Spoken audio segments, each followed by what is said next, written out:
येनाक्षरसमाम्नायमधिगम्यमेश्वरात् कृत्स्नं व्याकरणं प्रोक्तं तस्मै पाणिनये नमः। वाक्यकारं वररुचिं भाष्यकारं पतञ्जलिं पाणिनिं सूत्रकारं च प्रणतोऽस्मि नित्र्यम्। योगेन चित्तस्य पदेन वाचा मलं शरीरस्य च वैद्यकेन योगाकरोत्तं प्रवरं मुनीनां पतञ्जलिं प्राञ्जलिरानतोऽस्मि। एतावता अस्माभिः ईदूदे द्विवचनं प्रर्ह्यम् इति सूत्रे द्वितीयः यः पक्षः सः समापितः। ततश्च तृतीयपक्षे ईदाद्यन्तं यद्विवचनान्तम् इति पक्षे स्थितमस्ति। तत्र च कुमार्योः अगारम् इति द्विवचनविग्रहे अर्थात् एकः नियमः अस्ति समासे अभेद एकत्वसंख्या प्रतीयते इति। यथा वयं विग्रहं कथं कुर्मः राजपुरुषः इति श्रुत्वा कोऽयं विग्रहः अस्य इति पृष्टे राज्ञः पुरुषः राजपुरुषः इति कुर्मः। राज्ञोः पुरुषः इति वा राज्ञां पुरुषः इति वा विग्रहं न कुर्मः। किमर्थं समासप्रवृत्तेरनन्तरं तत्र अवयववाक्ये अवयववाक्यं नाम विग्रहवाक्ये द्विवचनेन विग्रहो वा बहुवचनेन विग्रहो वा एकवचनेन इति भेदः न अवगम्यते। तस्मात् एकवचनेन सर्वत्र विग्रहः क्रियते। अथापि अत्र विशेषरूपेण किं कृतं भाष्यकारैः कुमार्योः अगारम् इति द्विवचनान्तेन विग्रहः कृतः। अत्र एकं वाक्यं कैयटेन लिखितमस्ति, भवद्भिर्लक्षितं वा न जाने। कुमार्यगारमिति कथं पुनरत्र द्विवचनान्तस्य समासः इति प्रश्नः कैयटस्य। यावता वृत्तौ संख्याविशेषो न गम्यते। संख्याविशेषः इत्युक्ते द्वित्वं त्रित्वम् इत्यादि संख्याविशेषाः न गम्यन्ते। यदा न गम्यन्ते तदानीं सर्वात्मना एकवचनान्तः एव विग्रहः कर्तव्यः। तर्हि कथं भाष्यकारेण अत्र विग्रहः कृतः इति चेत् नैष दोषः। यथा तावकीनः इत्यादौ आदेशेन संख्याविशेषो व्यज्यते तथा इहापि सत्यां परिरक्ष्य संज्ञायां प्रकृतिभावेन द्वित्वं व्यज्यते इति दोषोपन्यासः इति किञ्चित् लिखति। तत्र तावकीनः इति उदाहरणे तवक ममक वेकवचने इत्यनेन तवक ममक युष्मच्छब्दस्य तवक अस्मच्छब्दस्य ममक इत्येवम् आदेशः विहितः अस्ति। तदपि तदा एकवचने विहितः अस्ति। तर्हि एकवचने विधानात् किं ज्ञायते? तावकीनः इत्यत्र एकवचनान्तः अयं विग्रहः इति ज्ञायते। एवं यदि अन्यत् स्यात् तर्हि तत्र विशेषः अवगम्यते। पदान्तरसद्भावे आदेशादिना इति लिखति तत्र। तथा अत्र किमस्ति? द्विवचनान्तेन विग्रहकरणार्थं प्रकृते भवतः समीपे किमस्ति निमित्तम् इति चेत् तद् लिखन् अस्ति कैयटः। यदि द्विवचनान्तः विग्रहः तर्हि प्रगृह्य संज्ञया प्रकृतिभावो भवति इति रूपः विशेषः अस्ति अत्रापि। अतः द्विवचनान्तविग्रहः समुचितः इति कैयटः लिखति। तस्मात् अस्माभिः यदा कदाचित् विग्रहवाक्यं वदतु इति पृष्टे कथं वक्तव्यम्? एकवचनान्तविग्रहेणैव वक्तव्यम् इति सामान्यतः एव नियमः। कुत्रचित् विशेषः अवगम्यते चेदेव, अर्थात् विशेषविवक्षा अस्ति वाक्ये इति यदि, तर्ह्येव तत्र द्विवचन बहुवचनान्तविग्रहः कर्तुं शक्यः। अत्र च प्रगृह्यसंज्ञारूपविशेषः अस्ति इति कृत्वा द्विवचनान्तविग्रहः भाष्यकारेण दर्शितः।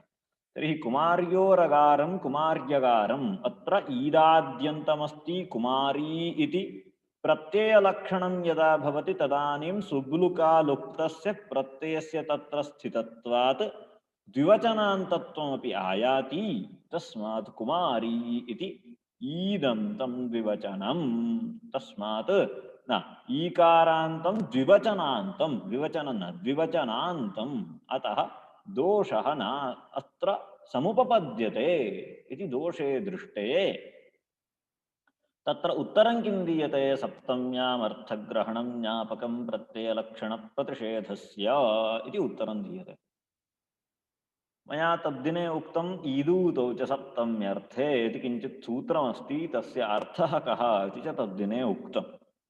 तर्हि वाप्यामश्वः इत्यादिषु दोषवारणार्थं तत्र अर्थग्रहणमपेक्षितम् इति एवं रूप कश्चन विचारः अग्रे ईदूतौ च सप्तम्यर्थे इति सूत्रे भाष्ये क्रियते। इदं च कौमुद्यां लिखितमपि अस्ति। तत्सर्वम् अग्रिमं। प्रकृते तावत् ईदूतौ च सप्तम्यर्थे इत्यत्र ईदूतौ सप्तमी ईदूतौ च सप्तमी इति एतावत् सूत्रं क्रियते चेदेव यदिष्टं साधनीयं तदिष्टं सिद्धं भवति। किमिष्टं साधनीयं? सप्तम्यर्थे पर्यवसन्नम् ईदूदन्तं प्ररेख्यसंज्ञं भवति इति साधनीयं। तत् ईदूतौ च सप्तमी इत्युक्ते एव सिद्धं भवति।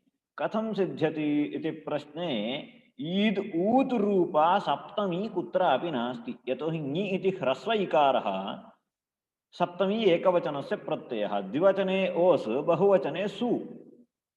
तर्हि ईद् रूपा वा ऊद् रूपा वा सप्तमी नास्ति इति कृत्वा ईदूतौ च सप्तमी इति वदामश्चेदपि कः अर्थः लभ्यते? सूत्रे यः अर्थः इदानीम् उक्तः सप्तम्यर्थे पर्यवसन्नम् ईदूदन्तमिति, सः अर्थः लभ्यते। कुतः कुतः इति चेत् अर्थग्रहणाभावेपि अर्थे सप्तम्यर्थे इत्येव स्वीकर्तव्यं भवति ईदूदन्तस्य सप्तम्याः अभावात् इति अग्रे निरूप्यते। तस्मात् ईदूतौ च सप्तम्यर्थे इति सूत्रे अर्थग्रहणं यत् कृतं तद् नापेक्षितं, तत् नैव अपेक्षितं, तद् व्यर्थम्। यदा यदा भवद्भिः परिभाषेन्दुशेखरे अग्रे दृश्यते किमपि पदं व्यर्थं भवति चेत् तत् किञ्चित् विशेषांशं ज्ञापयति इति वैयाकरणनये प्रसिद्धिः। यथा मया तद्दिनेऽप्युक्तं सुप्तिङन्तं पदम् इत्यत्र अन्तग्रहणं व्यर्थं भूत्वा संज्ञाविधौ प्रत्ययग्रहणे तदन्तग्रहणं न भवति इति ज्ञापयति इत्युक्तम्। यतोहि प्रत्ययग्रहणे तदन्तं ग्रहणीयम् इति एका परिभाषा अस्ति।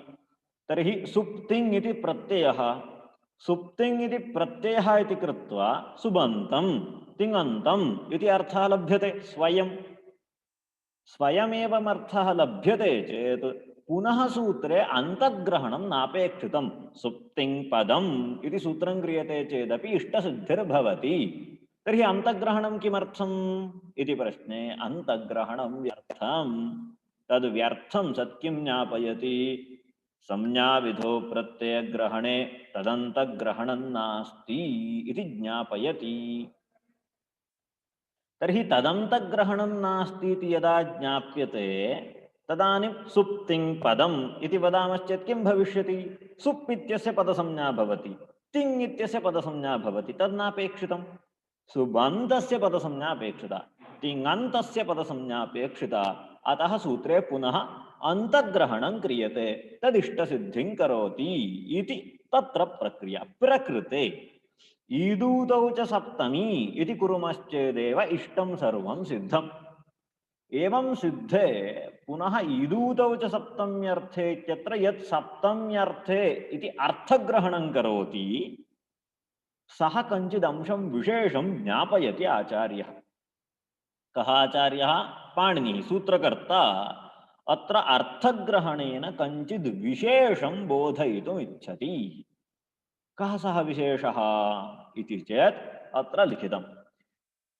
सप्तम्यामर्थग्रहणं ज्ञापकं प्रत्ययलक्षणप्रतिषेधस्य इति। किं ज्ञाप्यते? प्रत्ययलक्षणं न भवति इति ज्ञाप्यते। कदा?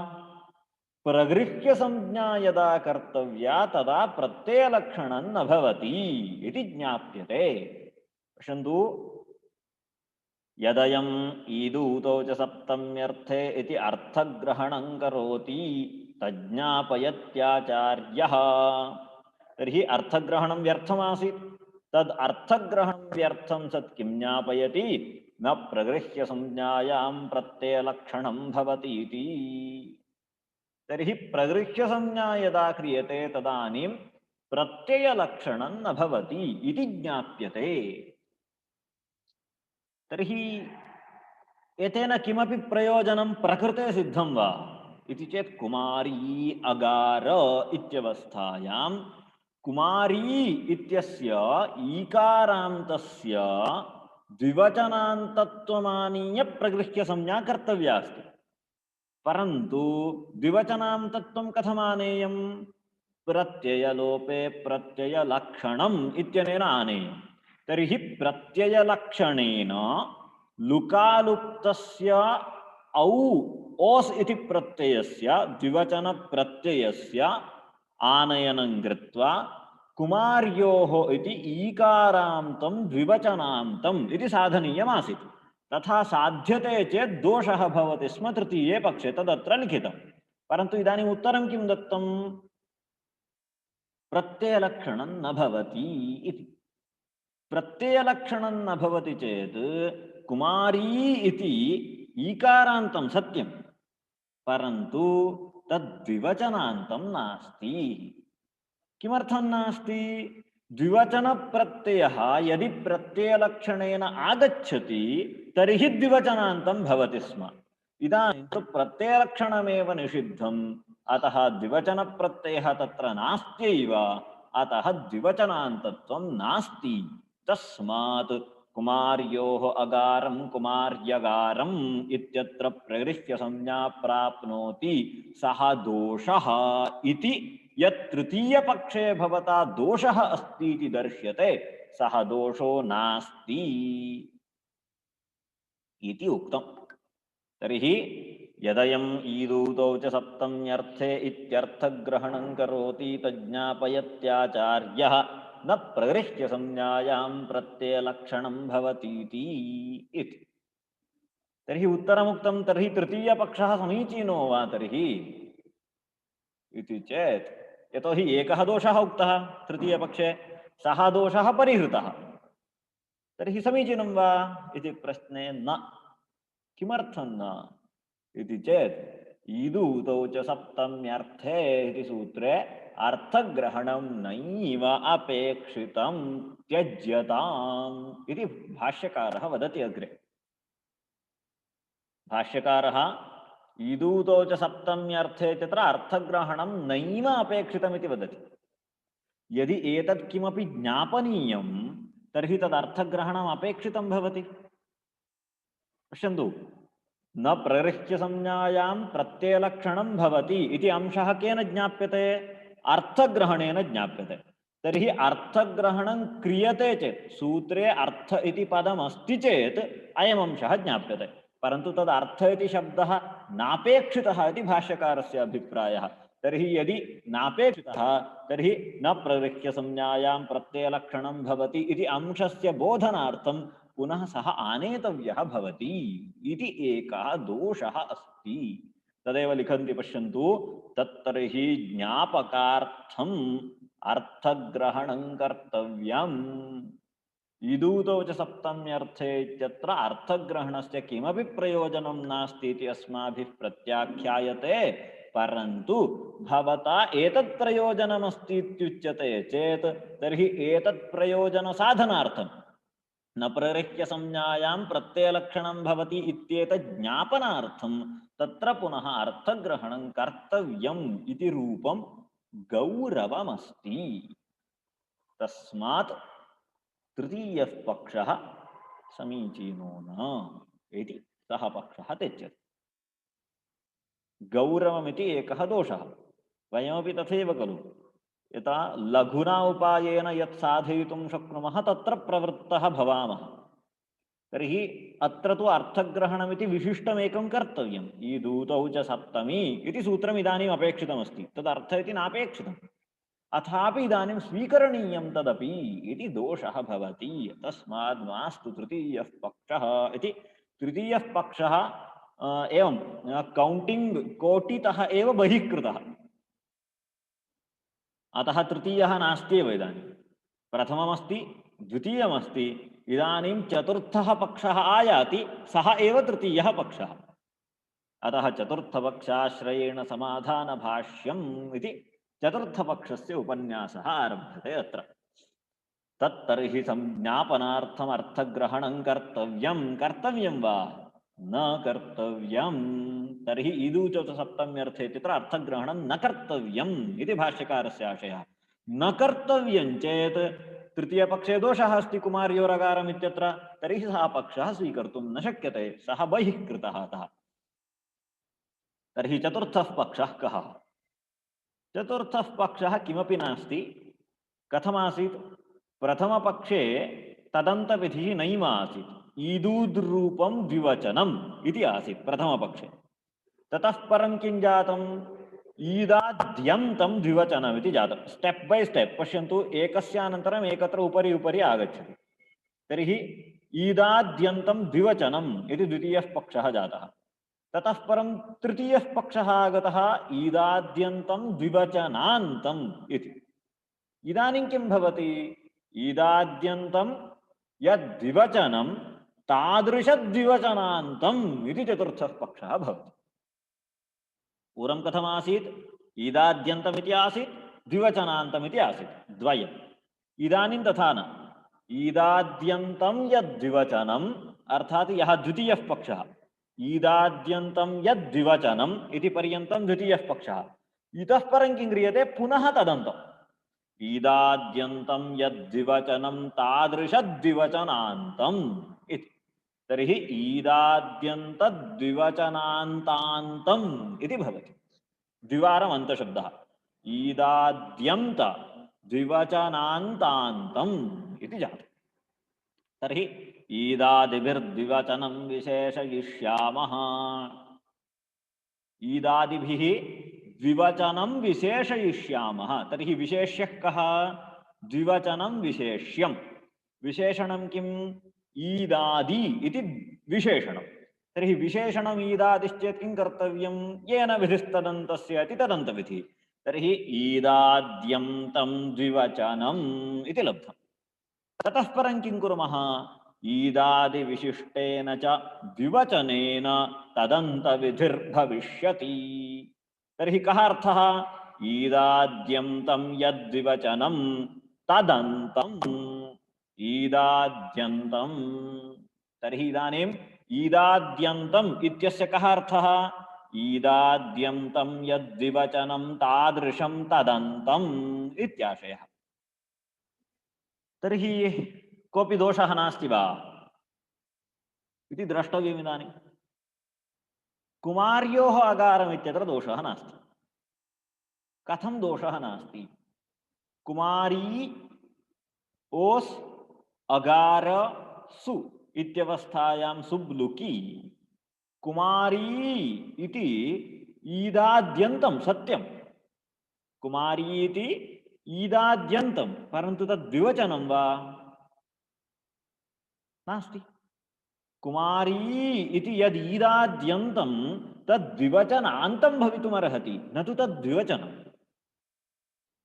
यथा पूर्वमागतमासीत् पचेथे पचेते इति करणसन्दर्भे ते इति यः भागः अस्ति सः एकारान्तद्विवचनं।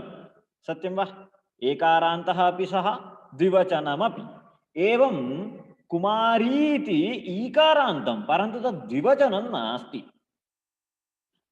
यथा तत्र पचेते इति द्विवचनान्तं, पचेते इति एकारान्तं द्विवचनान्तं, न तु पचेते इति एकारान्तं द्विवचनम्। एकारान्तं द्विवचनं किं? केवलं ते, न तु पचेते। ते इति एकारान्तं द्विवचनं तर्हि तद्वदत्रापि ईकारान्तं यद्द्विवचनं कुमारी इत्यत्र द्विवचनं नास्ति कुमारी इत्यत्र ईकारः प्रातिपदिकं न तु सः द्विवचनं तस्मात् कुमार्योरगारमित्यत्र तृतीयपक्षे यः दोषः सः दोषः अस्मिन् पक्षे नास्ति अस्तु प्रथमपक्षे यः दोषः सः दोषः अस्ति वा सः अपि दोषः नास्ति प्रथमपक्षे कुत्र दोषः पचेते पचेथे अत्र न प्राप्नोति इत्युक्तमासीत् तत्र दोषः अस्ति वा इति पश्यामश्चेत् नास्ति कथं नास्ति एकारान्तं यद्विवचनं ते इति द्विवचनं तदन्तं किं पचेते इति तत् प्रगृह्य संज्ञां प्राप्नोति दोषो नास्ति द्वितीयपक्षे कः दोषः उक्तः खट्वे माले अत्र दोषः प्राप्नोति इत्युक्तम् अयं दोषः अस्ति वा पश्यामः खट्वे इत्यत्र एकारान्तं द्विवचनं नास्ति गतं खट्वे इत्यत्र एकारान्तं द्विवचनं नास्ति एकारः एव द्विवचनं तत्र सत्यं वा तर्हि द्वितीयपक्षे यः दोषः सः दोषः चतुर्थपक्षे तथैव अस्ति द्वितीयपक्षे यः दोषः सः दोषः चतुर्थपक्षेपि तथैव अस्ति सः कथं वारणीयः व्यपदेशिवद्भावेन वारणीयः व्यपदेशिवद्भावः स्मर्यते वा राहोः शिरः इति मया उक्तमासीत् अथवा एकस्मिन् पुत्रे एव अयं मे ज्येष्ठः अयं मे मध्यमः अयं मे कनिष्ठः इति व्यवहारः तद्वदत्रापि ए इति द्विवचनं परन्तु तदेकारान्तं नास्ति व्यपदेशिवद्भावेन तदेव भाष्ये लिखितम् आद्यन्तवद्भावेन इति तर्हि आद्यन्तवद्भावेन किं भवति एकारः एव द्विवचनम् इत्युक्तं तर्हि द्वितीयपक्षे यत् समाधानमुक्तमस्ति तेन समाधानेन चतुर्थपक्षे खट्वे माले इत्यत्र दोषः वारितः भवति द्वितीयपक्षे किं समाधानम् आद्यन्तवद्भावः इति समाधानं व्यपदेशिवदेकस्मिन् इति समाधानं तर्हि खट्वे इत्यत्र एकारः द्विवचनं परन्तु एकारान्तं द्विवचनं नास्ति चेदपि ए इत्यस्य कृते एव एकारान्तत्वम् आरोप्य किं क्रियते तदन्तं खट्वे इति द्विवचनान्तं भविष्यति तस्मात् दोषो नास्ति अतः चतुर्थः पक्षः साधीयान् इति पृष्टे नास्ति भोः चतुर्थपक्षे दोषं दर्शयामि कः दोषः इति चेत् एवमपि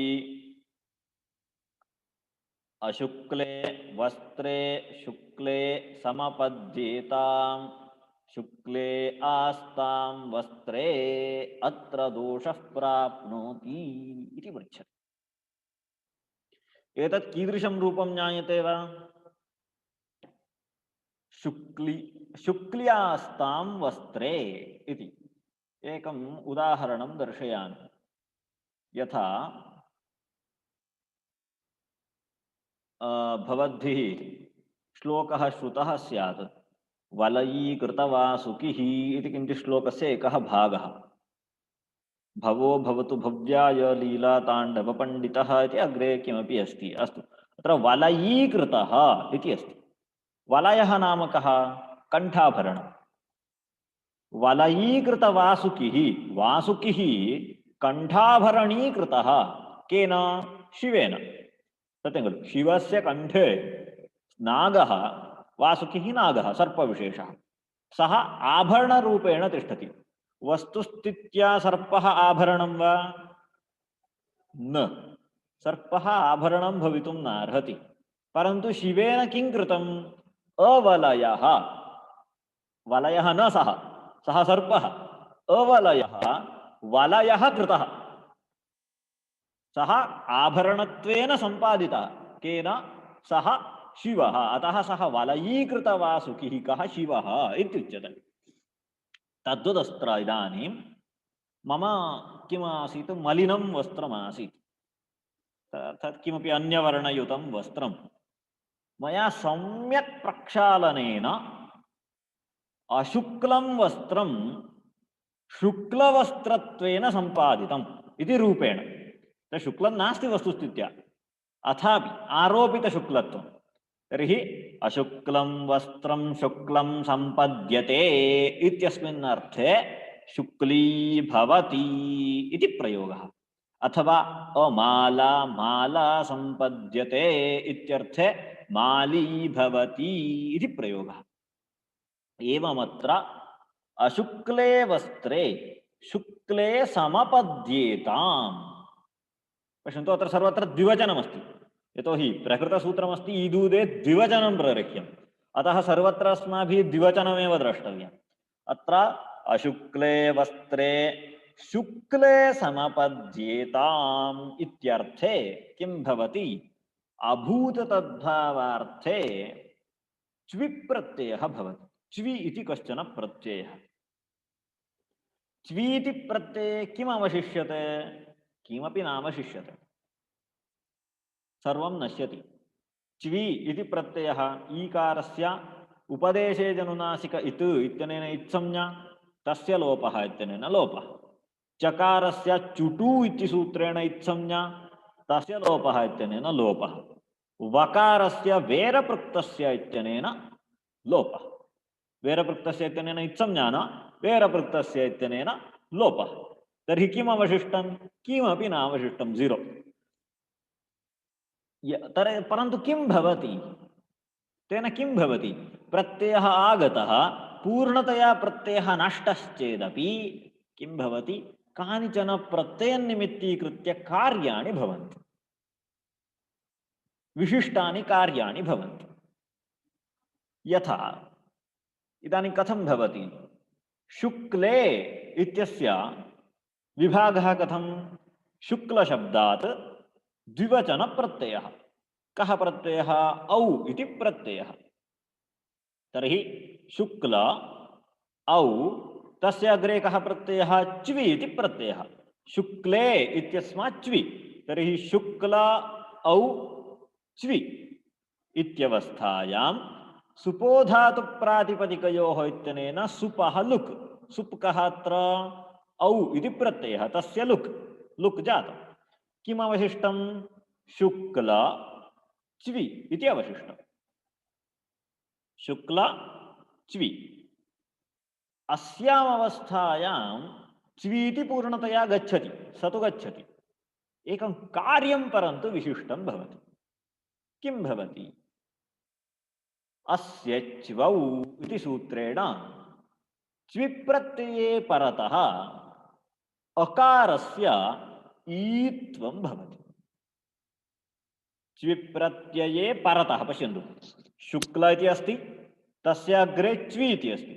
तर्हि च्वि प्रत्यये परतः पूर्वं वर्तमानस्य अकारस्य, पूर्वं वर्तमानः अकारः कः? शुक्ल इत्यत्र अकारः, तस्य किं भवति? ईकारः भवति। तर्हि इदानीं किं जातं? शुक्ली इति जातं। सत्यं वा? शुक्ली इति जातं। तर्हि शुक्ली इत्येव अवशिष्यते। च्वि इति गच्छति, औ अपि गच्छति, अवशिष्यते शुक्ली इति। तर्हि शुक्ली इति यद् ईकारान्तमस्ति तद् द्विवचनमस्ति। शुक्लीति सः कथं वदति? किञ्चित् दोषापादनकाले कश्चन विशेषः अस्ति। तत्र किं भवति? शुक्ल औ च्वि इति सिद्ध्यति। भवन्तः किञ्चित् तद् लिखित्वा पश्येयुः। शुक्ल इत्यस्मात् औ प्रत्ययः, तस्य अग्रे च्वि इति प्रत्ययः। अनन्तरं किं भवति? अयं शुक्लशब्दः वस्त्रस्य विशेषणं।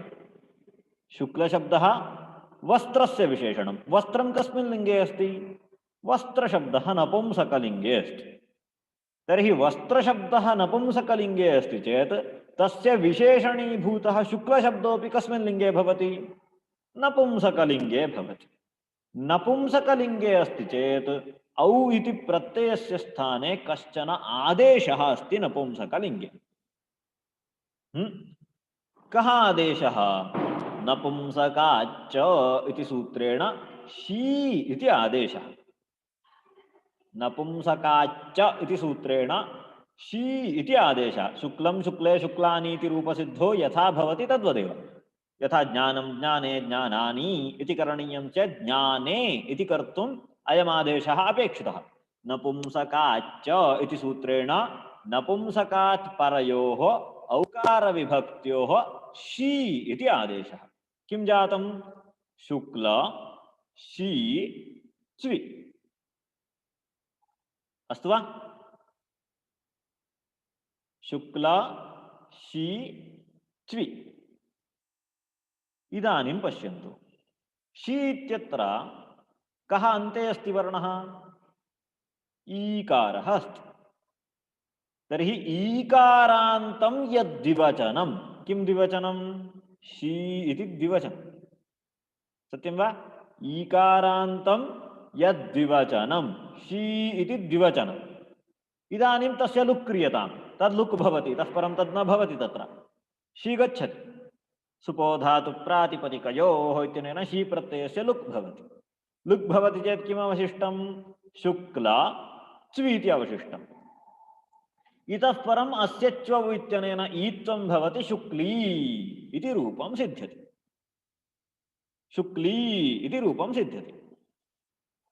परन्तु अत्र एकः विशेषः अस्ति। ईकारान्तं यद्द्विवचनं, किं द्विवचनं? शी इति द्विवचनं। तदन्तं, तदन्तं किं? शुक्ली इति तदन्तम्। ईकारान्तं द्विवचनं शी इति द्विवचनं, तदन्तं किं? शुक्ली इति। तस्य इदानीं प्ररिक्तसंज्ञा प्राप्नोति। समन्वयः अस्ति वा? अर्थः कः उक्तः सूत्रस्य? अत्र अस्ति, पश्यन्तु। ईदाद्यन्तं यद्द्विवचनम् इत्यस्ति। शी इत्यत्र ईकारान्तं द्विवचनं, सम्यक्। अनन्तरं तदन्तं, तदन्तम् इत्युक्ते इदानीं शुक्ली, द्विवचनान्तं किमस्ति? शुक्ली इति द्विवचनान्तमस्ति। तस्य इदानीं प्ररिक्तसंज्ञायां शुक्ली आस्ताम् इत्यत्र इको यणचीति यण स्यात्। प्ररिक्तसंज्ञा अस्ति इति कृत्वा तदानीं कः दोषः? व्यस्तप्रयोगः स्यात्। शुक्ली आस्तां वस्त्रे इति वक्तव्यम्। शुक्ल्यास्ताम् इति यण सन्धिर्भवितुं नार्हति। इति दोषः, इति दोषं दर्शयति भाष्यकारः। पश्यन्तु, एवमपि अशुक्ले वस्त्रे शुक्ले समपद्येतां शुक्ली आस्ताम् इत्यत्र शुक्ल्यास्तां वस्त्रे अत्र प्राप्नोति। किं प्राप्नोति? प्रगृह्यसंज्ञा प्राप्नोति यच्च नेष्टम्। अत्र हि कथं प्राप्नोति भोः? अत्र हि ईदादी च द्विवचनं। सत्यं वा? शीति ईदाद्यन्तं च द्विवचनं, तदन्तं च भवति प्रत्ययलक्षणेन। तस्मात् शुक्लीति ईदाद्यन्तं यद्द्विवचनं तदन्तम् अस्ति, तस्मात् दोषः संपद्यते इति दोषः पृष्टः। परन्तु अयं दोष एव नास्ति भोः, भवता दुष्टमुच्यते इति अयं वदति। किं दुष्टमुच्यते मया इति प्रश्ने भवता प्रक्रिया कथं कृता? शुक्लशब्दात् औ प्रत्यये कृते औ प्रत्ययस्य शी आदेशं कृत्वा तदनन्तरं सुपोधातु प्रातिपदिकयोः इत्यनेन सुब्लुक् कृतः। परन्तु एवं प्रक्रिया भवति वा? न भवति। तर्हि कथं भोः प्रक्रिया? शुक्लशब्दात् औ प्रत्ययः तस्य अग्रे च्वि इत्यवस्थायां साक्षात् लुक्। शी आदेशः एव न भवति। शी आदेशात् प्रागेव लुक् भवति।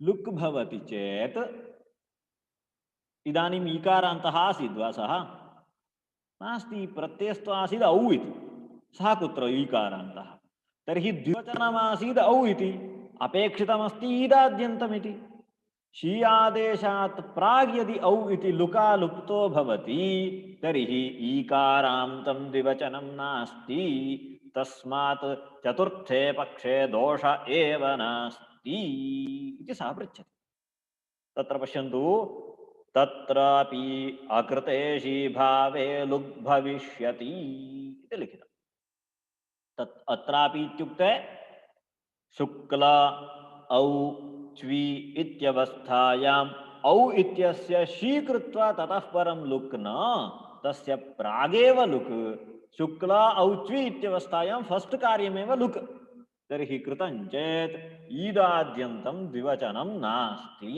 तस्मात् दोष एव नास्ति इत्युक्तः इदानीं पुनः प्रश्नः प्राप्तः फैट् प्राप्नोति अत्र एकं फैट् प्राप्नोति अहमग्रे इति कश्चन क्लेशः प्राप्नोति शुक्ल औ च्वि इत्यस्ति इदानीं प्रश्नः आदौ लुक् कर्तव्यो वा शी इत्यादेशः कर्तव्यो वा भवान् वदति शीभावात् प्राक् लुक् भवति अहं वदामि शीभावानन्तरं लुक् भवति तर्हि उभयोः पक्षः भिन्नः जातः तर्हि उभयोः पक्षः भिन्नः जातश्चेत् परस्परं कोलाहलः मम पक्षः समीचीनः इति अयं मदीयः इति सः तर्हि इदानीं निर्णयः कर्तव्यः शुक्ल औ च्वी इत्यवस्थायां लुक् भवति वा अथवा शुक्ल शीत्यादेशानन्तरं लुक् भवति वा इति कथं निर्णयः कर्तव्यः आदौ शीभावो वा आदौ लुग् वा इति चिन्त्यताम्